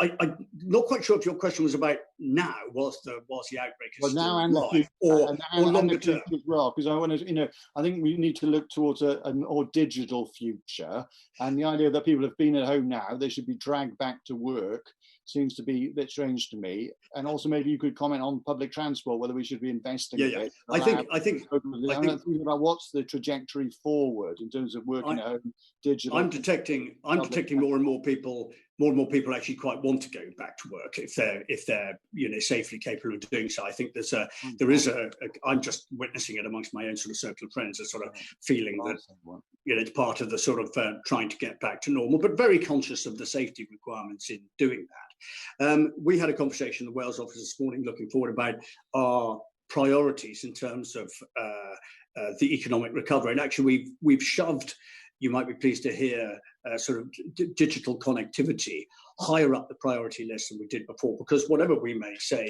around this remote table now, I have no doubt that we've learned a lot of lessons about Zoom, about remote working, about the pros and cons of it, and that I have no doubt that there will be more and more desire to do it. National newspapers have been produced and distributed without anybody going into a newsroom. I mean, these are new people discovering new ways of doing stuff. I still think, by the way, that there is still a huge amount of importance attached to human interaction, and I think that I don't think the future is exclusively Zoom. I think that we need to, when it is safe to do so, to bump into each other in the corridor and a sort of have that conversation. I think that plays a part in all of our worlds, and we can't live in isolation forever. So, but I agree with you. I think we need to. I think digital existence has gone through is going through a sort of mini revolution at the moment, and we should I think seize the best bits of that. Yeah, and what do you think we should do with all the access university accommodation we'll have, not just in the short term, but the medium term, as people realise there'll be more distance learning? And is that a potential solution to housing problems, or even isolating infected people from the second wave of infection? I mean, I'm not sure I can answer that, other than we've all seen some remarkable innovations, and we've seen whiskey distilleries becoming hand sanitizing production units. We've seen holiday accommodation becoming field hospitals. We've seen people react with remarkable speed and adaptability, if is that a word? I think so. Adaptability to changing circumstances. So I think people will, adversity is the mother of invention, I think is the expression, and we will see lots of that. Some of it will be good. Secretary of State, I'm going to bring in David T.C. Davies, the Minister. I think you were indicating you wanted to answer. Leaping around in enthusiasm, because I found myself also agreeing with Geraint there about the importance of moving towards a slightly more digital economy, and to assure you, as well as the Welsh Office plan, that's very much going to become a priority with the growth deals. And I had another Zoom call, of course, with the head of BT Openreach broadband delivery in Wales about 2 weeks ago, and made clear something which I think you may all agree with, which is that it's not good enough to go around getting people just from 2 megabits up to 30 megabits in rural Wales. There are still people who are not even on 2 megabits. And we really need to prioritise that and to support people. It may be that it's not done through fibre, of course. There are various other technologies out there that will deliver broadband to people living in rural areas. But I think that should be very much a priority, and I'm sure others will agree. But I'm happy to be sort of agreeing with Geraint. I mean, in the short term, of course, the guidance remains unchanged. We should work from home if at all possible. But even in the medium term, I think all of us are beginning to see the possibilities that there might be some very small silver linings on what is a terrible black economic cloud here caused by COVID. And if that means more people working perhaps 1 day a week from home, I don't know, or 2 in some instances, not all the time, but some of the time, using the better communications that I hope we're going to develop in Wales, and I'm sure that's something we can all agree upon. Thank you. Beyond that, can I just ask David a very short... Very quickly then, Geraint, please. Because I wonder whether he agrees with me that instead of sort of dropping off a cliff, moving from either you work or you don't work on furlough, that we need a more flexible way forward where people are not just working some of the time at home or as much as possible at the time at home, but also, a business can have someone working a few days a week with half the furlough cost of the state, so we can gradually move forward and also have grants instead of loans, because that's the sort of feedback we've had in our evidence in the Select Committee. Would you agree, David? Well, I think that's probably more for the Secretary of State, but I think we are bringing in more flexibility after August, so it may not be quite what you call for, Geraint, but we recognise the importance of a flexible approach. But I better hand over to my Secretary of State. Well, I can't add much to that, other than that I know the Chancellor did not introduce the furlough scheme as an interim measure between work and unemployment. and therefore it needs to be flexible, because we want everybody who has gone into furlough to return to their jobs or job equivalents just as soon as we can. And that might require flexibility. You're right. Secretary of State, thank you. I'm going to bring in Simon Baines on broadband.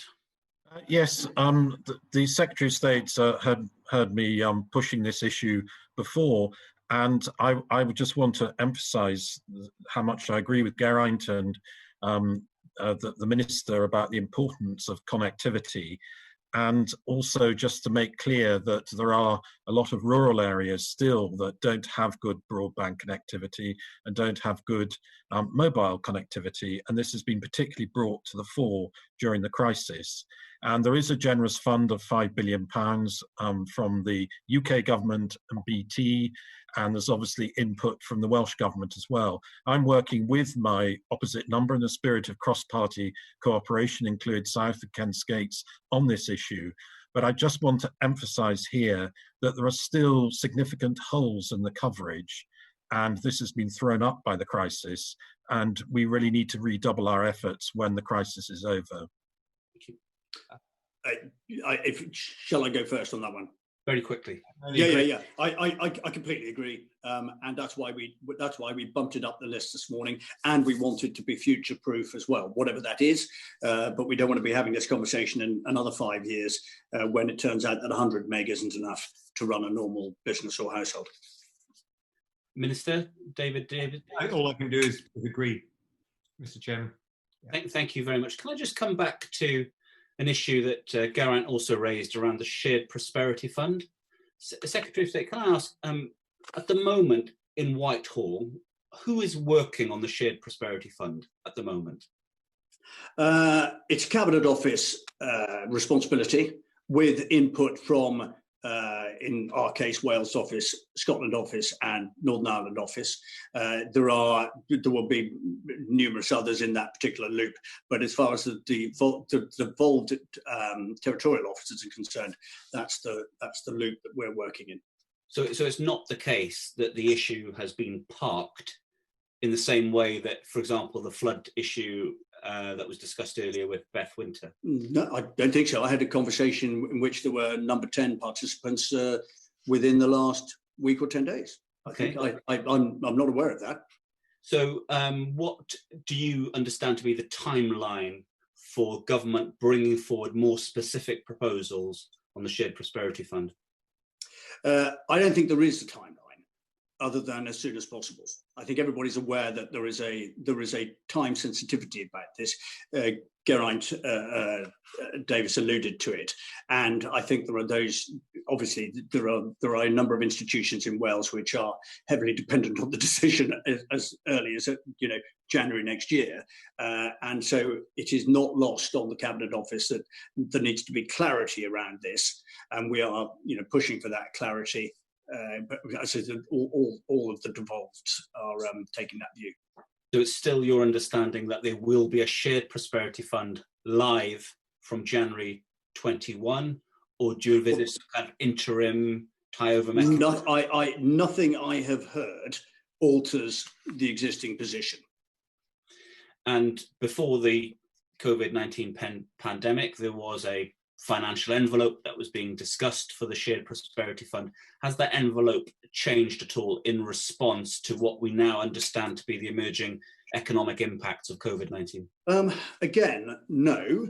I think what has changed is there's a sort of positive element to this. I think that the relevance of the Shared Prosperity Fund in a post-COVID world has been enhanced and increased. And I think people, not that it wasn't hugely relevant in terms of jobs and prosperity and growth and support before, but I think people are increasingly aware that it's going to be even more significant, and therefore will require even more thought before. But I suspect it is also not unreasonable to suggest that it will be looked at in the context, all of these will be looked at in the context of the wide economic horizon. And Rishi Sunak's big headache is that that economic horizon has changed significantly. So whilst there are no plans that I'm aware of to alter, downgrade, adjust any of the comments which have been made about Shared Prosperity Fund, there is going to be a heck of a lot more attention being applied to the overall picture. And some of the comments which your committee members have made around ensuring that Wales is in the right place in that debate are very well made, actually. I think it's extremely important. Are you specifically arguing for an increase in the financial resource being put behind the Shared Prosperity Fund? Well, at the moment, that's you in the Wales office about what needs to happen with. I mean, I suppose we're crude and greedy in one respect, is in that we are always arguing for more than that which we have been offered. In this particular case, the conversation hasn't been about quantum; it's been more about process. And it's been about how we are able to achieve a shared prosperity fund, which absolutely out of which we get the maximum possible purchase, which is distributed fairly and evenly according to, not necessarily evenly, but according to need and those kind of measurements across Wales, which respects the devolution settlement, but also which recognises that UK Gov is going to be taking a much more prominent role in these discussions, just as, and I don't think Welsh Government, by the way, is fearful of that, then well, clearly, because we've had Precious Little role in it before, but that will be different. If the policy work behind Shared Prosperity Fund is ongoing and has been ongoing during the last 3 months, have you reached a resolution with Welsh Government about where the balance of competence lies in the decision making around Shared Prosperity Fund, or is that still a row to happen? Well, I think that it's a discussion which we still haven't concluded. Is how I would put it for the minutes. I think probably, but I think this was all the daily diet of activity back in February. And it's fair to say, by the way, in relation to the question of sort of Whitehall engagement around shared prosperity, clearly the amount of time which has been devoted to it has reduced significantly during the COVID outbreak. And that's stepping up again, fun enough, as we sort of speak, and as we hopefully permanently come out of COVID. So, but we had not got to the stage. We had not got to the stage where we were reaching agreement either on quantum or on the relationship between Welsh Government and UK Government in as far as sort of prioritisation and distribution were concerned. We're not at that point yet. We would have been if it hadn't been for COVID, but we're not. Secretary of State, thank you very much. Before I bring in Virginia and then Geraint finally, can I just ask one or two more very brief economic questions? Are you or Minister David Davies or any of your officials represented on the Welsh Government working groups around the economic recovery plan for Wales? No, we're not. We have requested that we might be. We thought it would be a good idea, given that we've offered, obviously, Welsh Government sit on every one of the committees that I'm aware of, except the Cabinet, in terms of COVID planning. So we thought it would be helpful to have somebody in a sort of reciprocal arrangement.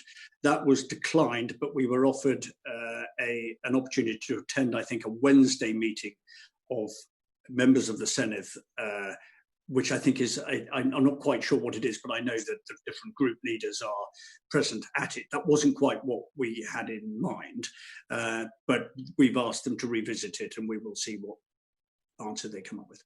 Well, at the moment, so far as you know, it's a no thank you very much from Welsh Government. Correct. Okay, and then just very finally on this section from me, one of the things that we learnt from the last economic crisis 12 years ago was about the importance of putting in place funds to encourage, incentivize employers to hire workers and keep on workers, particularly young people. So UK Government, we had Future Jobs Fund, Welsh Government had Jobs Growth Wales, really important interventions. In your discussions with Ken Skates or with Mark Drakeford, or indeed with Treasury ministers, has there been any discussion at all about interventions like that might be needed to help bring down the unemployment level? I'm just looking in the papers here because the answer to that is there have been discussed. Sorry, David probably knows the answer. I was going to quickly jump in, if I may, Mr. Chair, and say that in 3 out of the 4 growth deals, there are projects that deal with that particular problem, and I wouldn't like to say exactly where we are with each of them, but I think that I think that everyone will look very favourably on those projects. With the 4th growth deal, of course, we're not quite there yet, but clearly, given what's happening in the other 3, it would be surprising and disappointing even if there weren't also some kind of project that dealt with education and keeping young people in Wales. Thank you, Minister. Virginia Crosby, did you want to come in? Yes, thank you. I wanted to talk about testing and PPE, Minister. Firstly, Secretary of State, last week you were very critical about the Welsh Government in terms of testing and testing capacity. In terms of the Welsh Government's strategy and lack of testing, what do you believe this will have on people in Wales in terms of the progression of COVID-19, impact on communities and the death rate? Well, there's a big difference between, I'm separating your questions between testing and PPE, I think. Is that, because I think the two things... I just mentioned testing, actually. I just mentioned testing. Oh, okay, sorry. I was going to go on to PPE. Yeah, no, my mistake in that case. I think there is an attempt to align on testing. I think that the pace of testing and the number per 1,000, I've got it here somewhere, the number per 100,000 head of population doesn't compare doesn't compare, I'll tell you now. On the testing figures, Wales tests at 2,478.2 per 100,000 head of population, England at 6,576.4 per 100,000 head of population. That is a distinct, significant difference. It would be for Welsh Government to explain why that is, but I don't think anybody's in any doubt that, the more people we test, the closer the parity is between England and Wales and other nations, the better, because that will produce better data, and the better the data is, the more chances we've got of being able to get ahead of and stop COVID. So, that's, but I hesitate. And I'll repeat actually what I said when we last. Okay, I won't. You carry on. I'll say that. There was a Freedom of Information Act, FOI, a few weeks ago, which said that there was no agreement between Roche Diagnostics and the Welsh Government. There was no testing agreement. So why do you believe the Welsh Government had such a slow start with rolling out testing? I'll be generous, because I think this is an extraordinarily complicated battle that we are all fighting. We are fighting a virus which, as far as most of us knew, didn't even exist before February of this year. It has tested expertise, resources, logistics, distribution the world over. And I have absolutely no doubt that when the sort of sober, calm reflection on this pandemic is explored and reported on in years to come, that there will be decisions which were made, which we look back and think we would have done differently had we known then what we know now. I think that the critical bit of my answer is that I think that it just looked like, Welsh Government will dispute this, I have no doubt, it just looked like from time to time that politics was getting in the way of the sort of decision-making pace that we needed to take in order to reach the same place at the same time. Now, I don't necessarily, that accusation not necessarily pointed at Vaughan Gethin. I had meetings with him and Matt Hancock early on in this process, and but I just, trying to be generous here, I don't think people should underestimate the scale of this challenge. And it's tested everybody. In the very first COBRA meetings I attended were populated by people of extraordinary skill and dedication, working unbelievable hours in almost impossible circumstances. And we didn't all get it right. Secretary of State, can I just jump in there? On the politics bit which you just referred to, was it politics that led Welsh Government to start up a discussion with Amazon about doing their own testing portal rather than initially come on board with Scottish Government and UK Government? I suppose what I should do is phrase it slightly differently. I think in the absence of a logical explanation, then you're sort of automatically left with the only solution, the only explanation being, well, maybe it was a political decision, maybe they wanted to look different, maybe they needed to get some sort of clear blue water between UK government, Welsh government. I don't actually know if that is true, but in the absence of evidence that supported any other course of action, then that's a sort of only conclusion you can reach. Okay, thank you. I hope I'm wrong, and I hope somebody will go public and say that I'm wrong. Thank you, Secretary of State. Beth, you wanted to come in quickly? We haven't got long left, so nice and tight questions and answers, please. Can't hear you, Beth. It's on something separate. So Virginia wanted to finish her section first on the PPE. Then if there's time, I can come in. Sorry, Virginia, I thought you were done. Are you done? No, Chair, I just got two very quickly, please. Secretary of State, two quick questions. Dido Harding, who's the Executive Chair of NHS for the tracking and tracing, this morning she said the only way to defeat the virus is to make us hunters and to track the virus. Are you confident that the virus will be hunted to the same level in Wales as the other three nations? Well, I am. I think the desire, there is a universal desire to stop this thing, and different people are doing it slightly differently. But I think what I can't do is dispute the fact that everybody is as anxious to. We are all desperate to get the other side of this thing. And then my last question, in terms of PPE, and we've heard some incredible stories of communities working together and volunteers all across Wales. I've had lots of MSpark and Stay Sweden, lots of people helping with PPE scrubs and 3D masks. This virus, unless we get a vaccine, is going to be with us for a long, long time. My colleague mentioned in terms of supply lines. What are you going to do to ensure the supply of PPE on a long-term basis? I think that PPE is one of those things which is really tested governments across the world. It's not unique to this country. It's not unique to Wales, and we got perilously close in some instances to an even more significant problem. I think it's a fantastic effort on many people's part that not a single patient who needed a ventilator didn't get one. I think those kind of things which were predicted under the worst case scenario plans earlier on as being a real problem were averted. We didn't, as I say, get to everybody in terms of PPE that we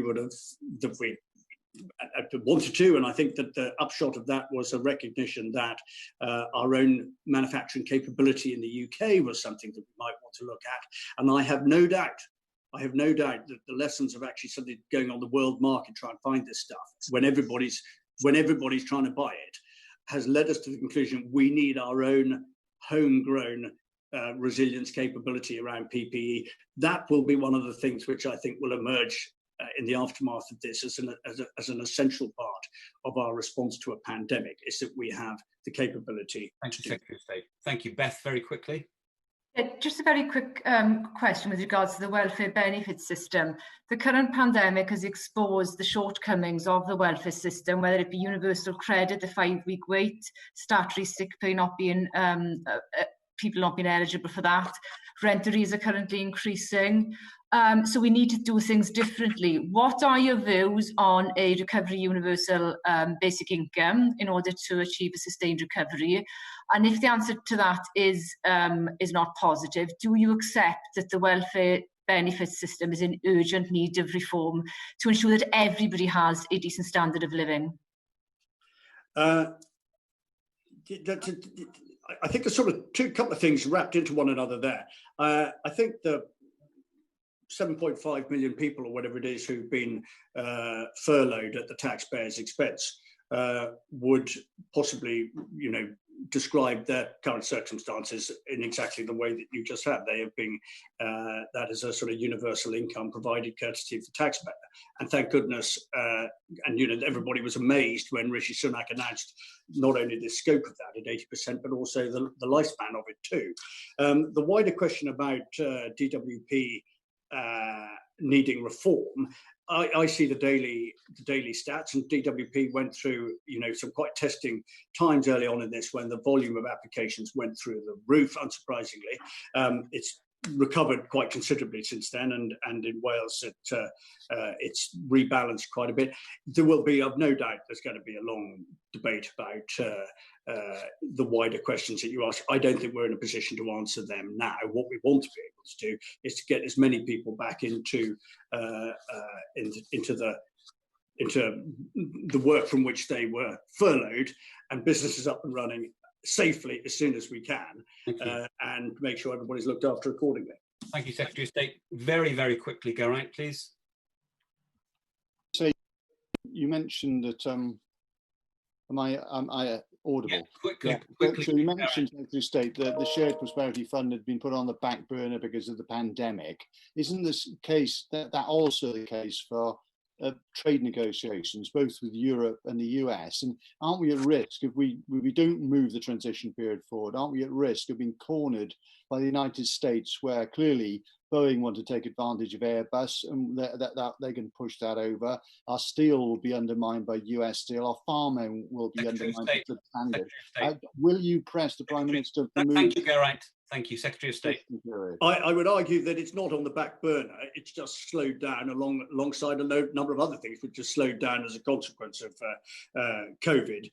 But we remain absolutely adamant that we are going to strike good deals on time and in line with our original plans.